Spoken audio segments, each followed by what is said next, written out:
This is my 2004 CL600. This is the M275, so it's the V12 twin turbo. And what I want to talk about today is why I believe this car is the best Cannonball car. So I've been looking to do the Cannonball Run for a long time, and I was thinking about all the different cars I could use, and I was thinking about picking one of these up just to pick one up. But you know, on top of that, I had bought a CLK 55. I bought that on Copart. I actually just made a video on my YouTube channel about that. I bought it for 950 bucks and brought it back to life, but I sold it because it was too small for me. I stand 6 feet tall. I mean, I'm not the tallest guy in the world, but I'm lanky, as you can see. My Sergio Tacchini shirt is a little big on me, but anyway, long story short, long legs, and that car was just very uncomfortable.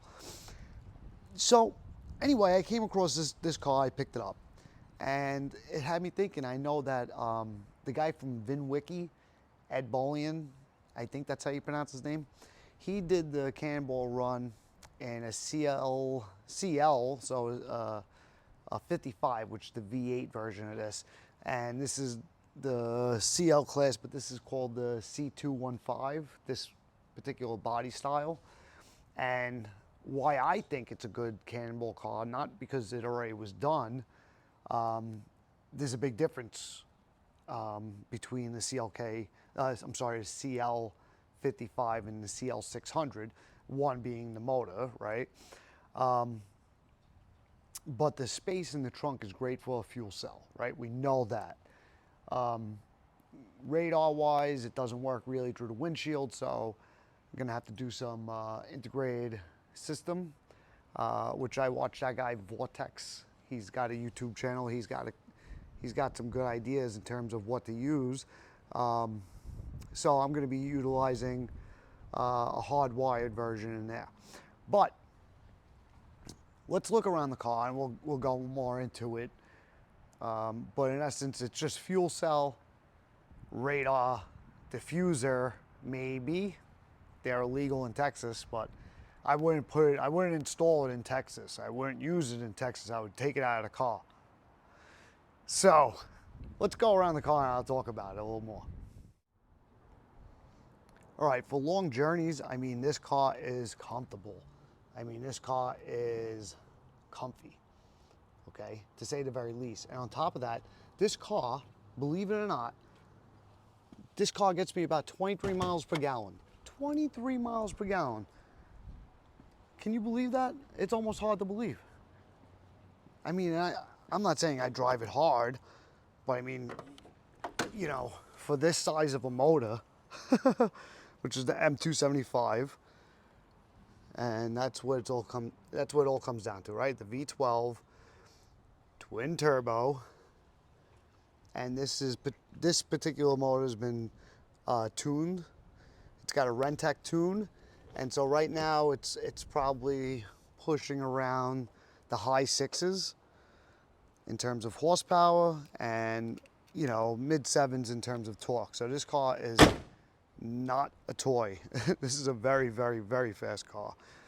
And you know, to do a Cannonball Run, you need speed and you need comfort, right? You don't want to be, you know, all messed up in terms of not being comfortable for, you know, however many hours. And this is the trunk right now. So I have the fuel cell coming. Obviously that speaker is going to come out, but the fuel cell only comes out to like right around here, so you still have some room for luggage. And the best part of that is that right behind this, you know, panel is the fuel tank. So in essence, it's just popping the 2 holes into it, and I already have power because the battery's right here, and I have it so it has an additional float that you put into the stock gas tank. And then once you do that, it'll refill when needed. So all in all, you know, I'm hoping to get about 1,000 miles or more. Who knows? Maybe even more than 1,000 miles on a fill. Obviously, gas prices are pretty high right now, but it is what it is. So integrated laser diffuser and radar going in. Obviously, these types of windshields don't work for, plug and play. I got my dash cam installed. I did a video on that. And then, in essence, I mean, the car does not look like anything anyone's gonna, scream about passing them, right? It's not like a crazy, modified car that they're gonna be like, oh, some guy in a Honda just blew past me. Like, no, this is a classy car. Yes, I did a muffler delete today, so it's a little louder, but it's not unbearably loud. It's not like loud where you're gonna say, oh, look at that ricer or whatever, whatever these people call. But so as I do things, as I integrate things, as I put things in, I'll update my YouTube channel, and and then when I do the run, which we're looking, my wife and I maybe do this in August. I forgot one thing is that I looked on the Cannonball records, and I didn't see too many V12s that did it. The fastest V12 record right now that I saw was Richard Rollins from Gas Monkey. He had I think it was a Ferrari 550. So that's the only other V12 that I saw. Well, obviously there's other V12s, but I mean, in terms of records, his speed was clocked. I guess his average speed was 87 miles per hour. So look, I mean, if I could be around there, I'm not saying that I'm gonna beat it, but hey, look, if I could be close to Richard Rollins, I mean, that's pretty cool. At least my name would be down in the history books for doing it in a V12 as well, since there's not many that have done it in a V12. So I'm excited. I'm going to keep everybody updated on it. As for the car itself, I mean, I love the car. The car's awesome.